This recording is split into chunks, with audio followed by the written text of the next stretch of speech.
Ang nakaraan ay hinamon ni Chu Ziyu ang dalawang nasa antas ng Saint King na kung gusto nilang kunin ang kayamanan na nasa kanyang pagmamay-ari ay maaari lang silang lumapit sa kanya at kanila itong kunin. Kasunod nito ay tumalon si Chu Ziyu ng sobrang taas upang habulin siya ng dalawang eksperto.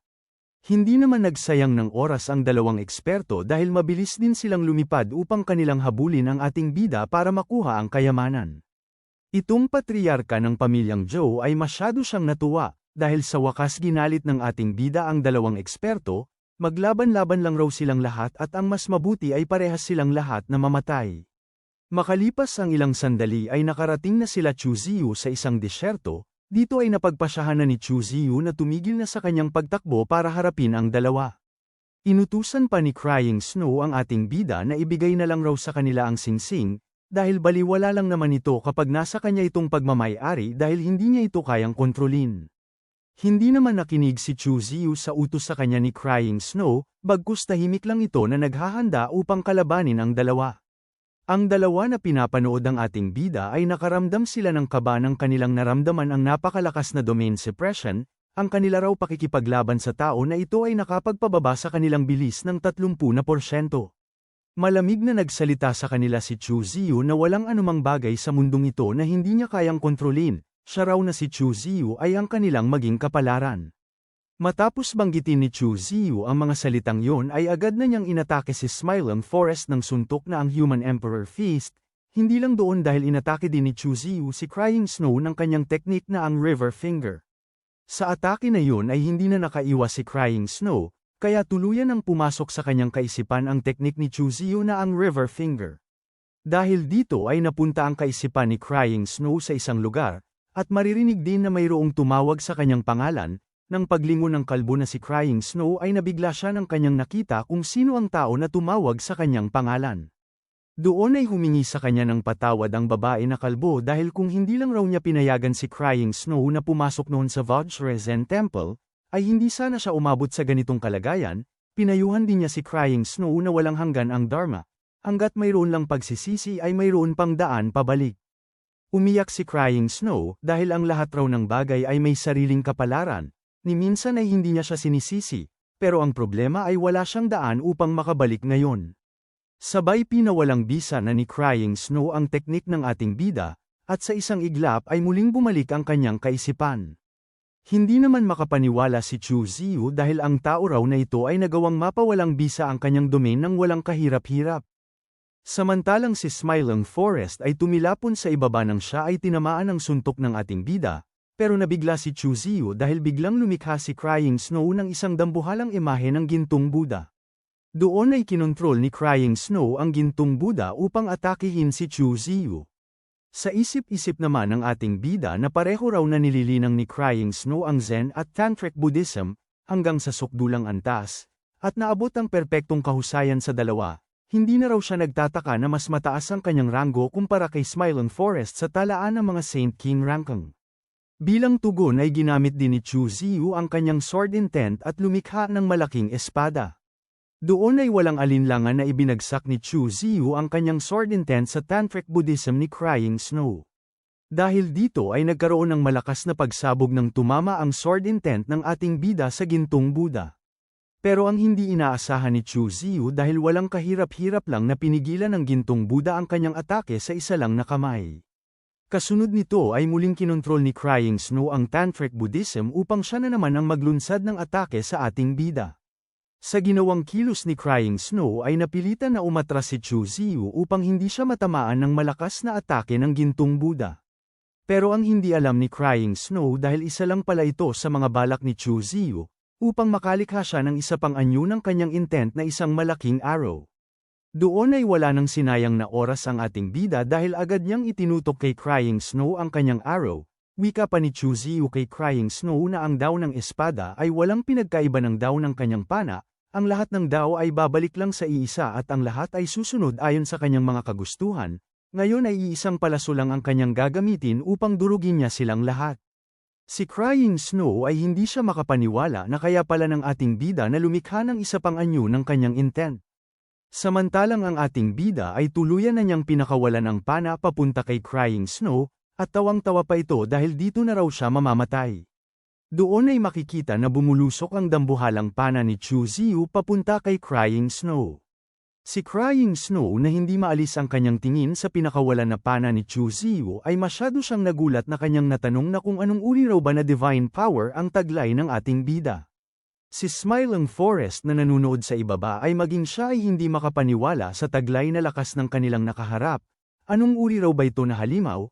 Kahit ang nasa 76 ang rangkang sa talaan ng mga Saint King sa Chonji Pavilion ay walang magawa sa tao na ito.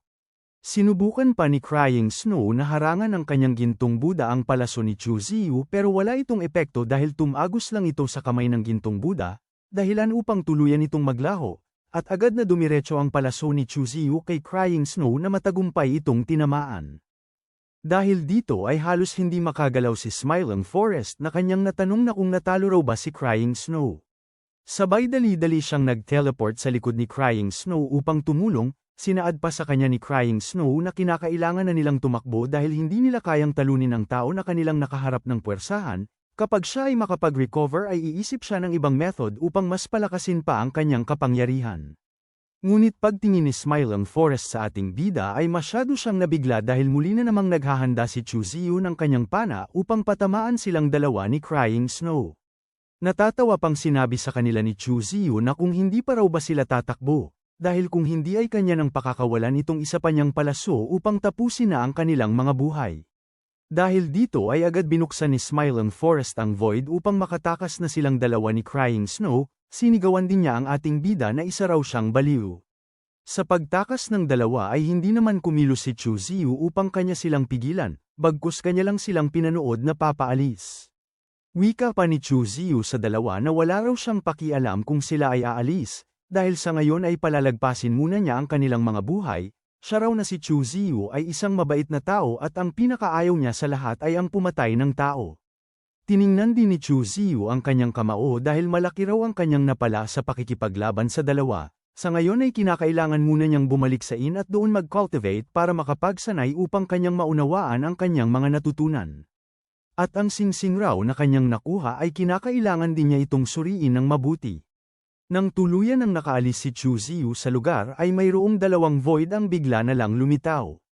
Ito ay ang patriarka ng pamilyang Zai kasama ang Deputy Pavilion Master na si Gong na kanina pa nanunood sa nagaganap na laban. Halos hindi naman makapaniwala ang patriarka ng pamilyang Zai sa kanyang mga nasaksihan, dahil si Smiling Forest at Crying Snow ay tinalo lang ng ganoon. Sabay nagpapasalamat ang patriarka ng pamilyang Zai sa Deputy Pavilion Master dahil kung hindi raw sila pinigilan kanina ng Pavilion Master ay malamang nalipol na ang buo nilang pamilyang Zai. Pinatigil naman ng Deputy Pavilion Master ang patriarka, huwag raw niya siyang tawagin na Pavilion Master dahil isa lang naman siyang Deputy Pavilion Master, hindi siya karapat-dapat na tawagin na Pavilion Master.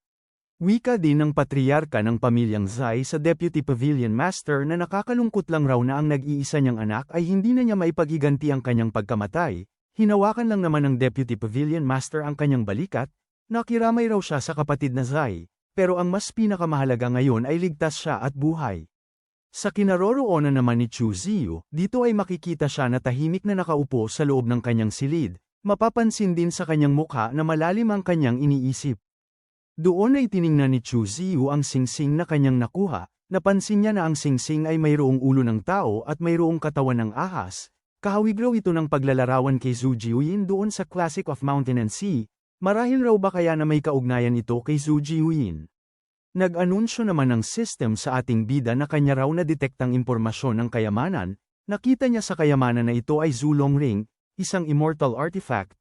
Mayroon itong taglay na natatanging espasyo na punong-puno ng pambihirang enerhiya ng langit at lupa na makakatulong sa pagbilis ng pag-unawa sa pag-cultivate. Sinaad din ng system na ang pangalawang kakayahan ng Zulong Ring ay hindi pa masuri. Inilarawan din ng system na itong artifact ay nagmula sa hindi kilalang lugar na masyadong napaka-misteryoso at mayroon napakalakas na kaluluwa ang nakatatak sa loob. Pinapakiusap din ng system na gamitin ito ng may matinding pag-ingat. Sa mga nalaman ni Chu Ziyu ay doon niya nalaman na kaya raw pala naging Saint King si Zhou Changshou sa loob lang ng 100 taon ay dahil gumagamit siya ng isang pambihirang kayamanan na kayang pabilisin ang kanyang pagsasanay sa pag-cultivate.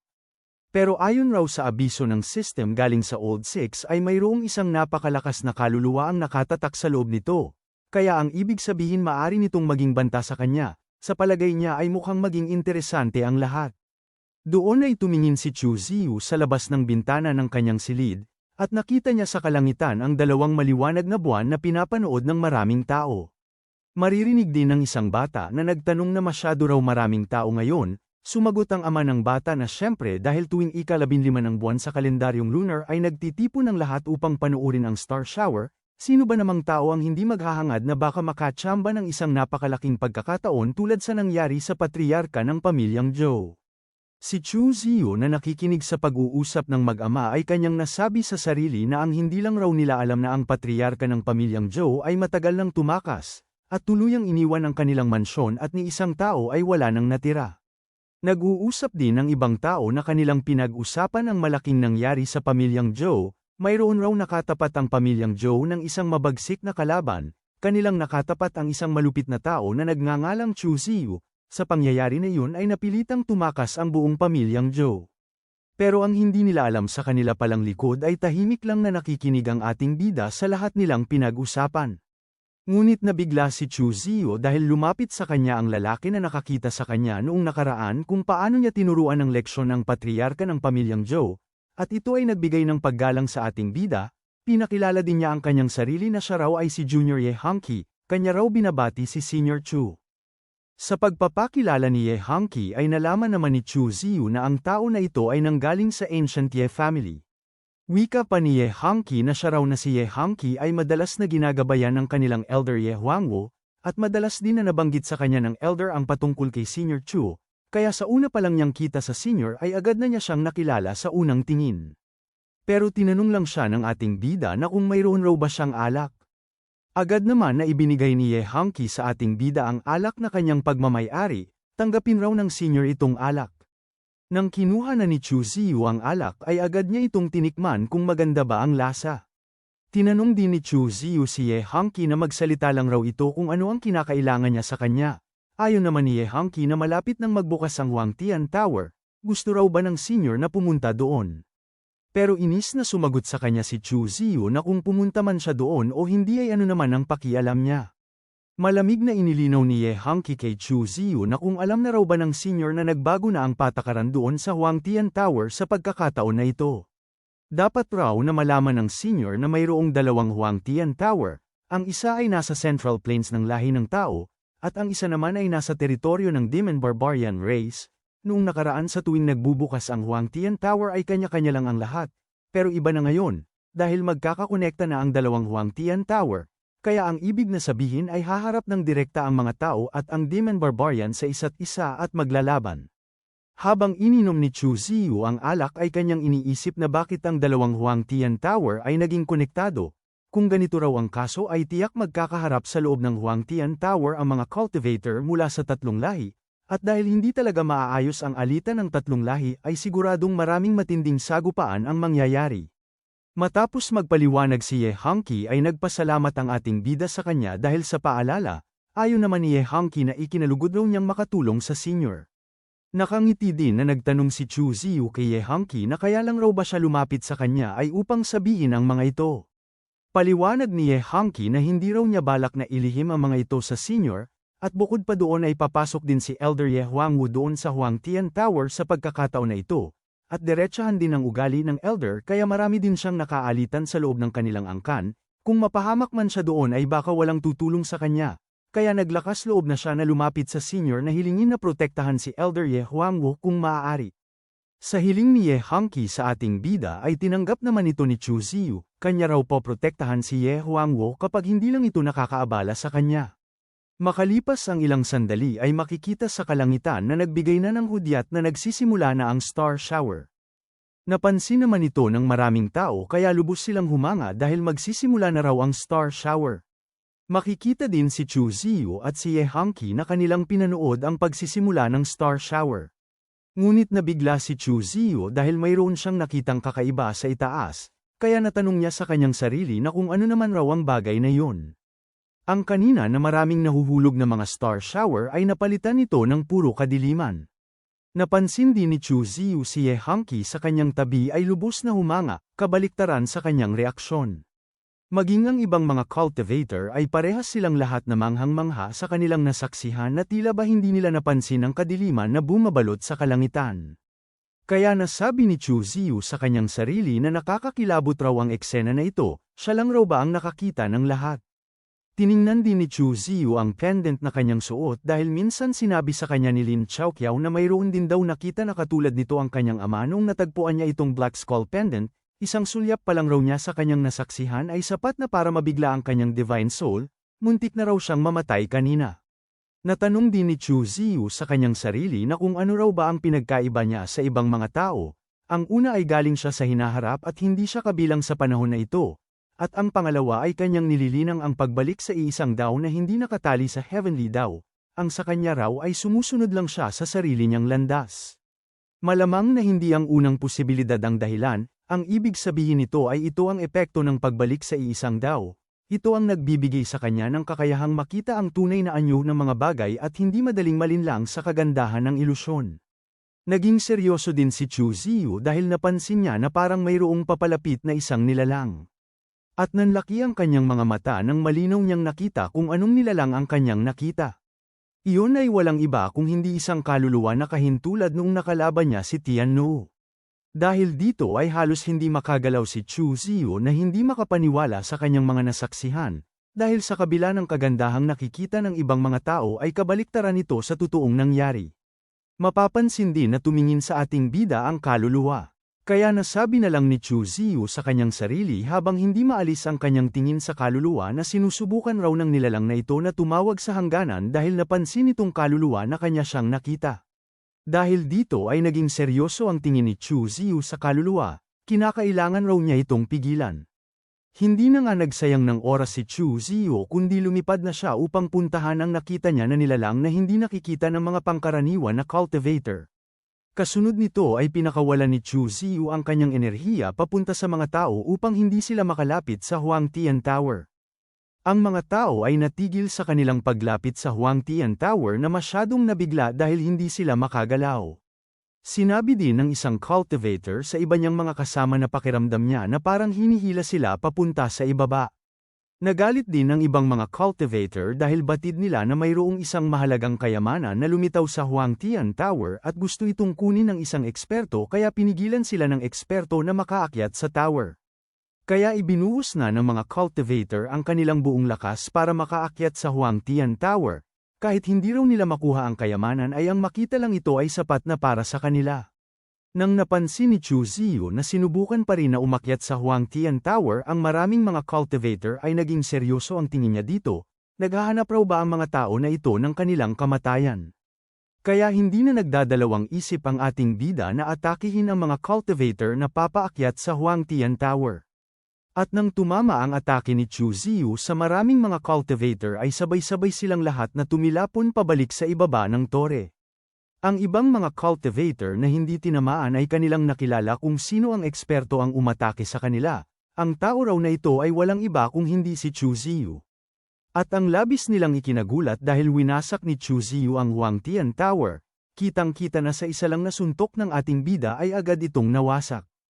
Nang napansin ng kaluluwa na winasak ng ating bida ang Huangtian Tower ay masyado itong nagalit, kaya umatungal siya ng malakas. Pero hindi nagpapigil si Chu Ziyu dahil muli na naman niyang inatake ang Huangtian Tower upang ganap na itong mawasak. Sa pagwasak ni Chu Ziyu sa Huangtian Tower ay dumating sa lugar ang City Lord kasama ang dalawang elder upang kanilang pigilan ang ating bida sa pagsira sa tore.